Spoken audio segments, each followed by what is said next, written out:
నమస్కారం CK news కి స్వాగతం. హెడ్లైన్ చూద్దాం.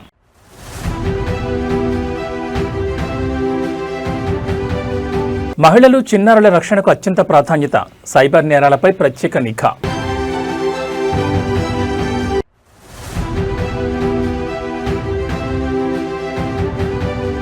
సిడి యాక్సెస్ రోడ్డుపై పవన్ కళ్యాణ్ వ్యాఖ్యలు, విశాఖకు కేంద్ర మంత్రి భూపేందర్ యాదవ్.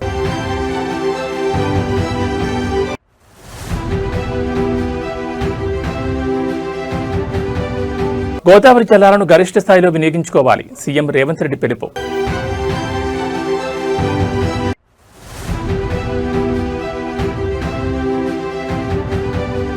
హతుడి చిన్నారికి కేటీఆర్ భరోసా, సొంత ఖర్చులతో ఇల్లు, చదువు. ఇక డీటెయిల్స్ చూస్తే ఆంధ్రప్రదేశ్ రాష్ట్రంలో శాంతి భద్రతల పరిరక్షణ మరియు నేరాల నియంత్రణపై ముఖ్యమంత్రి చంద్రబాబు నాయుడు అత్యున్నత స్థాయి సమీక్ష నిర్వహించారు. వెలగపూడి సచివాలయం నుంచి నిర్వహించిన ఈ మెగా వర్చువల్ కాన్ఫరెన్స్లో రాష్ట్ర వ్యాప్తంగా ఉన్న 1200కు పైగా పోలీస్ స్టేషన్ల ఎస్హెచ్ఓలు, ఎస్పీలు, డీఐజీలు సహా ఏకంగా 1650 మంది పోలీసు అధికారులు పాల్గొన్నారు. హోంమంత్రి వంగల్పూడి అనిత, డీజీపీ హరీష్ కుమార్ గుప్తా మరియు ఉన్నతాధికారుల సమక్షంలో జరిగిన ఈ సమీక్షలో ముఖ్యంగా మహిళలు, చిన్నారులపై జరుగుతున్న నేరాల అడ్డుకట్టపై సీఎం తీవ్రంగా స్పందించారు. గంజాయి విక్రయదారులు, బ్లేడ్ బ్యాచ్ల ఆగడాలను ఉక్కుపాదంతో అణచివేయాలని ఆదేశించారు. డిజిటల్ యుగంలో తీవ్ర ముప్పుగా మారిన సైబర్ క్రైమ్ను అరికట్టేందుకు పోలీస్ వ్యవస్థ నిరంతరం అప్రమత్తంగా ఉండాలని దిశానిర్దేశం చేశారు. సామాజిక మాధ్యమాల్లో శాంతి భద్రతలకు విఘాతం కలిగించేలా ఫేక్ ప్రచారాలు చేసే మోకలపై కఠిన చట్టపరమైన చర్యలు తీసుకోవాలని ముఖ్యమంత్రి స్పష్టం చేశారు. వివిధ పోలీస్ స్టేషన్లలో నమోదవుతున్న కేసుల తీరుతెన్నులు, ఎఫ్ఐఆర్ల దర్యాప్తు పురోగతిపై నేరుగా క్షేత్రస్థాయి అధికారుల నుంచి సమాచారం సేకరించిన సీఎం ప్రజలకు భద్రతాభావం కల్పించడంలో రాజీ పడేది లేదని స్పష్టం చేశారు.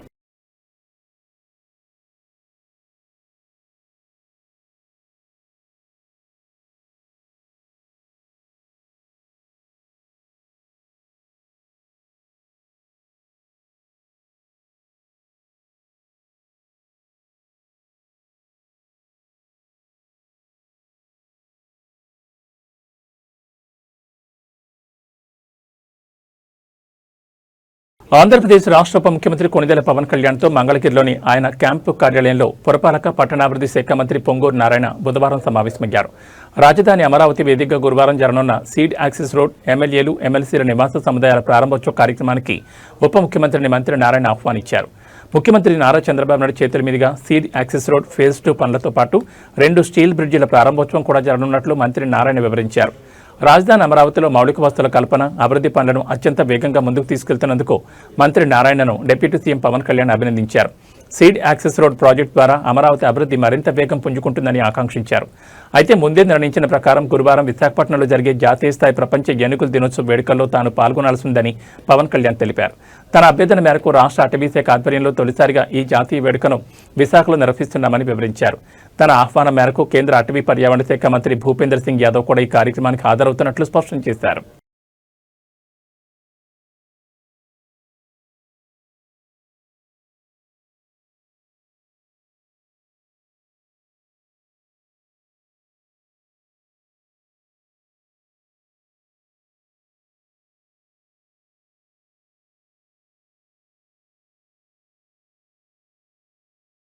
తెలంగాణలో గోదావరి జలాలను గరిష్ట స్థాయిలో వినియోగించుకోవాలని ముఖ్యమంత్రి రేవంత్ రెడ్డి అధికారులను ఆదేశించారు. ఎల్లంపల్లితో పాటు దేవాదుల, సీతారామ ప్రాజెక్టుల నుంచి సాధ్యమైనంత మేరకు ఎత్తిపోతలు చేపట్టాలని సూచించారు. హైదరాబాద్ ఎంసీఆర్ హెచ్ఆర్డీలో నీటిపారుదల శాఖ మంత్రి ఉత్తమ్ కుమార్ రెడ్డి మరియు ఉన్నతాధికారులతో కలిసి సాగునీటి ప్రాజెక్టులపై సీఎం ఉన్నత స్థాయి సమీక్ష నిర్వహించారు. సమావేశంలో మంత్రి ఉత్తమ్ కుమార్ రెడ్డి మాట్లాడుతూ దేవాదుల నుంచి గతంలో ఎన్నడూ లేని విధంగా ఒకేసారి 90 పంపులతో ఎత్తిపోతలు చేపడుతున్నట్లు సీఎం దృష్టికి తీసుకెళ్లారు. పలు ప్రాజెక్టుల కింద ముంపునకు గురైన గ్రామాలు, కొద్దిపాటి భూములకు సంబంధించిన R&R పరిహారాన్ని వెంటనే చెల్లించేలా కార్యాచరణ రూపొందించాలని సీఎం ఆదేశించారు. అధికారులు క్షేత్రస్థాయిలో పర్యటించి తక్షణ ప్రభావం పడే గ్రామాలకు పరిహారం అందిస్తే బస్వాపూర్, గౌరవెల్లి ప్రాజెక్టులను నీటితో నింపే అవకాశం ఉంటుందని స్పష్టం చేశారు. గట్టు, గూడెందొడ్డి ఎత్తిపోతల సామర్థ్యం పెంపుపై సమగ్ర అధ్యయనం చేయాలని, గూడెందొడ్డి పంప్ హౌస్ స్టోరేజ్ ప్రాజెక్టుకు కన్సల్టెంట్ నియమించాలని సూచించారు. ఇక జాతీయ డ్యామ్ సేఫ్టీ అథారిటీ నిబంధనల ప్రకారమే మేడిగడ్డ, సుందిళ్ల, అన్నారం బ్యారేజీలో నీటి నిల్వపై నిర్ణయం తీసుకుంటామని, ఎన్డీఎస్సీ సూచనలను తూచా తప్పకుండా పాటించాలని సీఎం అధికారులకు తేల్చి చెప్పారు.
రాజన్న సిరిసిల్ల నియోజకవర్గంలో కాంగ్రెస్ గూండాల చేతిలో దారుణ హత్యకు గురైన నేత కార్మికుడు వెంగళ వెంకటేశం కుటుంబాన్ని బీఆర్ఎస్ వర్కింగ్ ప్రెసిడెంట్ స్థానిక ఎమ్మెల్యే కేటీఆర్ పరామర్శించారు. బాధిత కుటుంబ సభ్యులను నేరుగా కలిసి ఓదార్చిన కేటీఆర్ వారికి అన్ని విధాలా అండగా ఉంటామని కొండ తంబయాన్నిచ్చారు. ఈ పరామర్శ సందర్భంగా కేటీఆర్ అత్యంత ఉద్వేగానికి లోనయ్యారు. తండ్రిని కోల్పోయి అనాథగా మారిన వెంకటేశం చిన్నారి చదువు పూర్తయ్యే వరకు అయ్యే మొత్తం ఖర్చులను తాను సొంతంగా భరిస్తానని ప్రకటించారు. అంతేకాకుండా ఆ కుటుంబానికి తక్షణమే పక్కా ఇల్లు నిర్మించి ఇచ్చే బాధ్యతను కూడా తానే స్వయంగా తీసుకుంటున్నట్లు స్పష్టం చేశారు. కుటుంబానికి బీఆర్ఎస్ పార్టీ ఎల్లవేళ్లా అండగా ఉంటుందని భరోసా ఇచ్చారు. శాంతియుతంగా ఉండే సిరిసిల్లలో కాంగ్రెస్ నాయకులు కార్యకర్తలు గూండాయిజానికి పాల్పడుతూ అమాయక నేత కార్మికుల ప్రాణాలు తీస్తున్నారని కేటీఆర్ తీవ్ర ఆగ్రహం వ్యక్తం చేశారు. అధికార మదంతో రెచ్చిపోతున్న హంతకులను వారి వెనుక ఉన్న నేతలను వదిలిపెట్టేది లేదని హెచ్చరించారు. ఈ దారుణ హత్య కారణమైన నిందితులను వెంటనే అరెస్ట్ చేసి కఠినంగా శిక్షించాలని పోలీసులను డిమాండ్ చేశారు.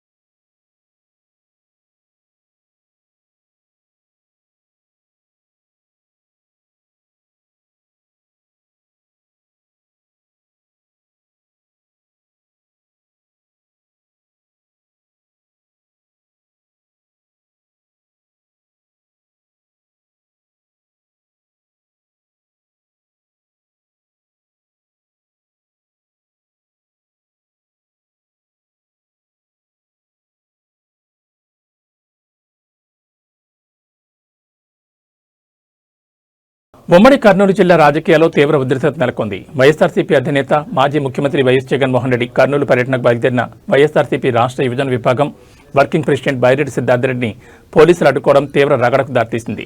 పర్యటనకు వెళ్లకుండా పోలీసులు రహదారిపై అడ్డుకోవడంతో స్థానికంగా భారీగా వైఎస్ఆర్సీపీ శ్రేణులు మోహరించాయి. తమను ఏ ప్రాతిపదికన ఎందుకు అడ్డుకుంటున్నారని బైరెడ్డి సిద్ధార్థరెడ్డి పోలీసులను నేరుగా ప్రశ్నించగా అధికారులు సరైన కారణం చెప్పకుండా వింతగా సమాధానాలు చెప్పడంపై వైఎస్ఆర్సీపీ నేతలు తీవ్ర ఆగ్రహం వ్యక్తం చేశారు. ప్రజాస్వామ్యంలో నాయకుడి పర్యటనకు వెళ్లే హక్కు తమకుందంటూ తాము ఖచ్చితంగా జగనన్న పర్యటనకు వెళ్లి తీరుతామని బైరెడ్డి స్పష్టం చేయడంతో పోలీసులు ఆయనతో తీవ్ర వాగ్వాదానికి దిగారు. కూటమి ప్రభుత్వం ఉద్దేశపూర్వకంగానే పోలీసులను అడ్డుపెట్టుకుని వైఎస్ఆర్సీపీ నేతలను పర్యటనకు వెళ్లకుండా నిర్బంధిస్తోందని బైరెడ్డి సిద్ధార్థరెడ్డి మండిపడ్డారు. ప్రతిపక్ష నేత పర్యటనకు వస్తున్న జనసందోహాన్ని చూసి ఓర్వలేకే ఇటువంటి అక్రమ అడ్డగింతలకు పాల్పడుతున్నారని ధ్వజమెత్తారు. పోలీసుల తేలిక నిరసనగా వైఎస్ఆర్సీపీ శ్రేణులు ప్రభుత్వం మరియు పోలీసులకు వ్యతిరేకంగా నినాదాలు చేశారు.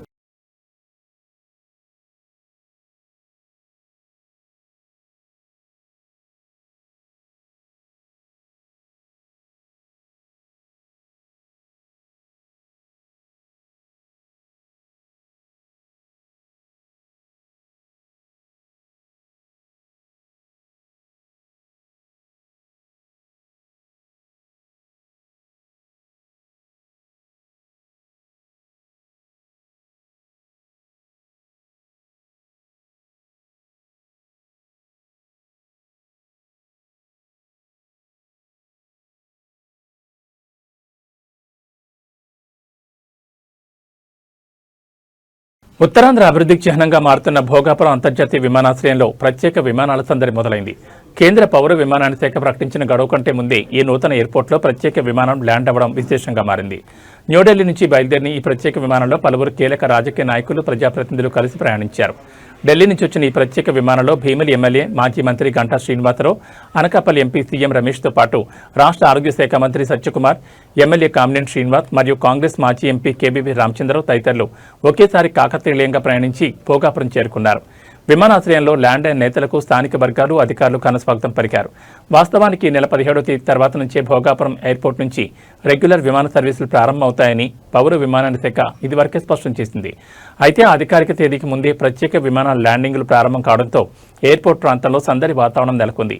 త్వరలోనే వాణిజ్య విమానాలు సైతం అందుబాటులోకి రానుండడంతో ఉత్తరాంధ్ర ప్రజలు హర్షం వ్యక్తం చేస్తున్నారు.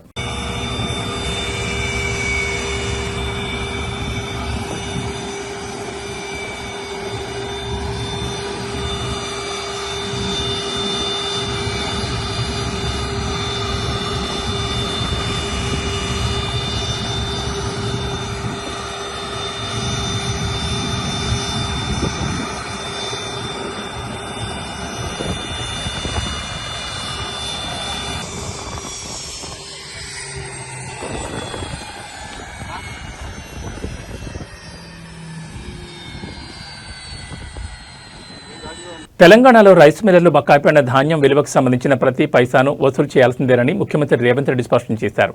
పౌర సరఫరాల శాఖ మంత్రి ఉత్తమ్ కుమార్ రెడ్డి మరియు ఉన్నతాధికారులతో కలిసి ఎంసీఆర్ హెచ్ఆర్డీలో నిర్వహించిన సమీక్షలో సీఎం మాట్లాడారు. ఉద్దేశపూర్వకంగా ఎగవేతలకు ప్రయత్నించే మిల్లర్లపై కఠినంగా వ్యవహరిస్తామని తేల్చి చెప్పారు. బకాయిల వసూలుకు పక్కా విధి విధానాలు రూపొందించి కేబినెట్ సబ్ కమిటీకి సమర్పించాలని ఆదేశించారు. మొండి బకాయిదారులుగా మారిన మిల్లర్లను పక్కన పెట్టి వారికి కేటాయించే ధాన్యాన్ని స్వయం సహాయక మహిళా సంఘాలకు కేటాయించి మిల్లింగ్ బాధ్యతలను అప్పగిస్తామని సీఎం వెల్లడించారు. గత ప్రభుత్వం వేల కోట్ల రూపాయల బకాయిలకు ఆస్కారమించి ఆ తప్పిదాన్ని ప్రస్తుత ప్రభుత్వంపై తోసేందుకు ప్రయత్నిస్తోందని తీవ్ర ఆగ్రహం వ్యక్తం చేశారు. ధాన్యం నిల్వ సమస్యను అధిగమించేందుకు నల్గొండ, సూర్యాపేట, నిజామాబాద్, పెద్దపల్లి, కామారెడ్డి జిల్లాలో పైలట్ ప్రాజెక్టుగా సైలో బ్యాగ్లను ఏర్పాటు చేయాలని సూచించారు. ఇందుకోసం నియోజకవర్గానికి 50 నుంచి 100 ఎకరాలు కేటాయిస్తామన్నారు. ధాన్యం నిల్వ కోసం మండల, గ్రామ స్థాయిలో ప్రైవేట్ గోదాములు, కళ్యాణ మండపాలు, పాత థియేటర్లను ముందే గుర్తించి లీజుకు తీసుకోవాలని అధికారులను ఆదేశించారు.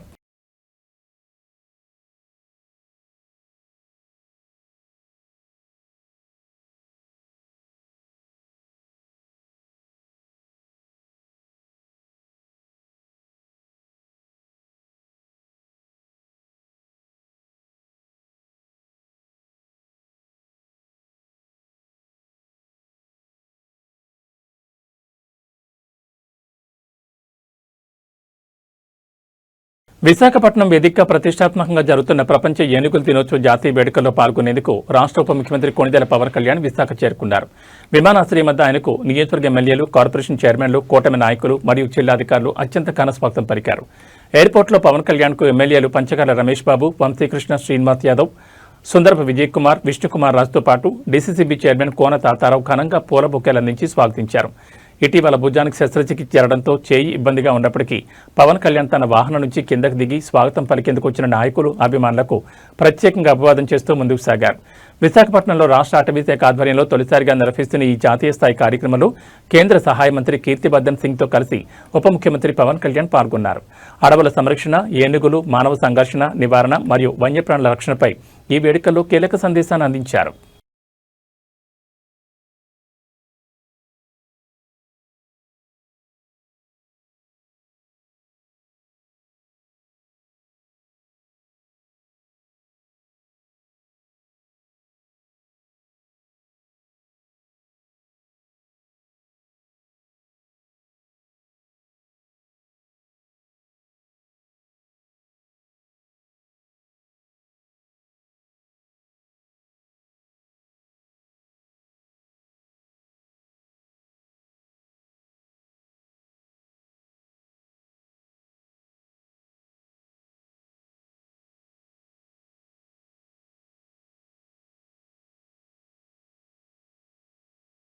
మంచిర్యాల జిల్లా నేలవాయి పోలీస్ స్టేషన్ పరిధిలో టాస్క్ ఫోర్స్ పోలీసులు భారీ ఆపరేషన్ నిర్వహించారు. కల్లెంపల్లి గ్రామంలో గుట్టుచప్పుడు కాకుండా అర్ధరాత్రి వేళ నిర్వహిస్తున్న కోడిపందాల స్థావరంపై టాస్క్ ఫోర్స్ సిబ్బంది మెరుపు దాడులు చేశారు. ఈ దాడుల్లో 12 రాళ్లను అదుపులో తీసుకోవడంతో పాటు భారీగా వాహనాలు, కత్తులను పోలీసులు స్వాధీనం చేసుకున్నారు. విశ్వసనీయ సమాచారం మేరకు అర్ధరాత్రి సమయంలో కల్లెంపల్లి సమీపంలోని స్థావరాన్ని చుట్టుముట్టిన టాస్క్ ఫోర్స్ బృందాలు పందాలు కాస్తున్న రాయుళ్లను రౌండప్ చేశాయి.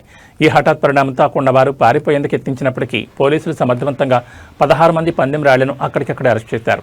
ఈ సోదాల్లో పందెం స్థావరం నుంచి 24,040 రూపాయల నగదు, 4 పందెం కోళ్లు, ఏకంగా 45 పందెం కత్తులతో పాటు 18 ద్విచక్ర వాహనాలు, 12 సెల్ ఫోన్లను టాస్క్ ఫోర్స్ అధికారులు స్వాధీనం చేసుకున్నారు. పట్టుబడిన నిందితులను సీజ్ చేసిన సామగ్రిని తదుపరి చట్టపరమైన చర్యల నిమిత్తం నీల్వాయి పోలీస్ స్టేషన్కి అప్పగించారు. జిల్లాలో చట్ట వ్యతిరేక కార్యకలాపాలకు పాల్పడితే కఠిన చర్యలు తప్పవని పోలీసులు హెచ్చరించారు.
కర్నూలు జిల్లా డోన్ నియోజకవర్గం వెల్దుర్తిలో అధికార పార్టీ నేతల ఆగడాలు తీవ్ర కలకలం రేపాయి. స్థానిక జడ్పీ హైస్కూల్ మైదానంలో అక్రమంగా ఇంకుడు గుంత నిర్మిస్తున్నారని పాఠశాల హెచ్ఎం ఫిర్యాదు చేయడంతో ఘటనా స్థలానికి వెళ్లిన పోలీసులపైనే టీడీపీ నేత తిరగబడ్డారు.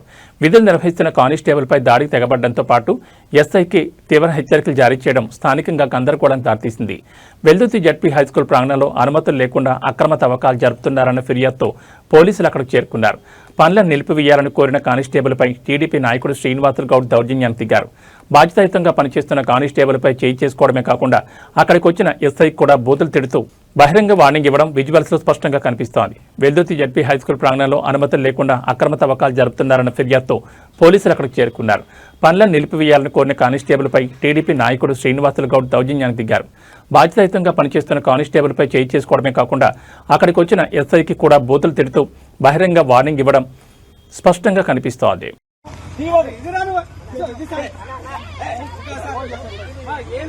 నేనేమంటున్నా అన్ని ఆధారాలు ఉన్నాయి. చూపించిన తర్వాత గుదా నోరు మూసుకుంటావు. నేను మీద కేసేస్తా, నేను మళ్ళా ప్రైవేట్ కంప్లైంట్ కేస్తా. చూపిద్రా ఒకసారి నోరు మూసుకో. హైదరాబాద్ బులియన్ మార్కెట్లో పసిడి ధరల పరుగు ఆగడం లేదు. నిన్నటి భారీ పెరుగుదల తర్వాత ఇవాళ కూడా బంగారం ధరలు మరింత ఎగబాకాయి. శ్రావణ మాస పండుగల వేళ కొనుగోళ్ల డిమాండ్ పెరగడం మరియు అంతర్జాతీయ మార్కెట్ ప్రభావంతో భాగ్యనగరంలో తులం బంగారం ధర కొత్త రికార్డు స్థాయికి చేరింది. హైదరాబాద్ బులియన్ మార్కెట్ తాజా సమాచారం ప్రకారం 24 క్యారెట్ల 10 గ్రాముల స్వచ్ఛమైన పసిడి ధర ఇవాళ మరో ₹270 పెరిగి ₹155,130 మార్కు చేరుకుంది. ఇక ఆభరణాల తయారీకి వాడే 22 క్యారెట్ల 10 గ్రాముల బంగారం ధర ₹250 ఎగబాకి ₹142,200 పలుకుతోంది. పండగలు పెళ్లిళ్ల సీజన్ కావడంతో బంగారం షాపుల్లో కొనుగోలుదారుల రద్దీ కొనసాగుతున్నప్పటికీ నిరంతరం పెరుగుతున్న ధరలు సామాన్యులకు భారం కలిగిస్తున్నాయి. ఇక వెండి విషయానికొస్తే కేజీ వెండి ధర ఎలాంటి మార్పు లేకుండా స్థిరంగా ₹2,60,000 వద్ద కొనసాగుతోంది.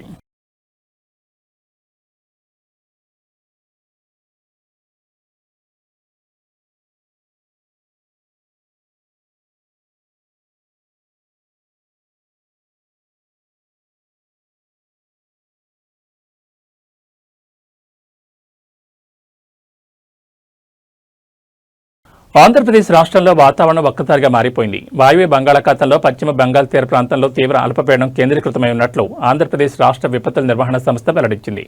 రాబోయే గంటల్లో ఇది మరింత బలపడి తీవ్ర రూపం దాల్చనుండటంతో రాష్ట్ర యంత్రాంగం అప్రమత్తమైంది. ఏపీఎస్డీఎంఈ అందించిన వివరాల ప్రకారం ఈ అల్పపీడనం పశ్చిమ బెంగాల్ మీదుగా వాయు దిశగా ప్రయాణిస్తూ జార్ఖండ్ వైపు కదులుతోంది. ఇవాళ సాయంత్రం లోపు ఇది క్రమంగా వాయుగుండంగా బలపడే అవకాశం ఉందని అధికారులు స్పష్టం చేశారు. దీని ప్రభావంతో తీర ప్రాంతాల్లో ఈదురుగాలుల తీవ్రత పెరిగే అవకాశం ఉందని వాతావరణ శాఖ అంచనా వేస్తోంది.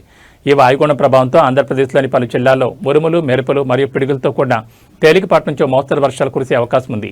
వర్షాలు కురిసే సమయంలో బయట ఉన్న ప్రజలు, ముఖ్యంగా రైతులు, వ్యవసాయ కూలీలు చెట్ల కింద గానీ విద్యుత్ స్తంభాల వద్ద గానీ ఉండకూడదని, సురక్షిత ప్రాంతాల్లో ఆశ్రయం పొందాలని ఏపీఎస్డీఎంఏ తీవ్ర హెచ్చరికలు జారీ చేసింది.